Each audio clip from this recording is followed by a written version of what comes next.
don't seem very confident. I find personally, this isn't 100% across the board, but in our experiences I have found that the vendors that are very confident and have their stuff all buttoned up are usually the vendors that easily provide information with no big concern. It is important if you're doing reconciliation, though, to say that it's an internal quality control mechanism. It's not an official audit, and that's why having something a little bit more frequently winds up being something that the vendors kind of warm up to versus having kind of this surprise check, which really feels more like an audit.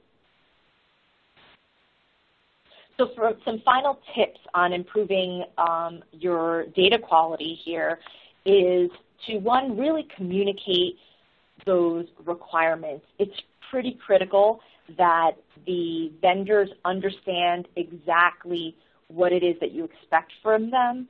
And we have found that sometimes when there are issues in the data, even though the documentation was,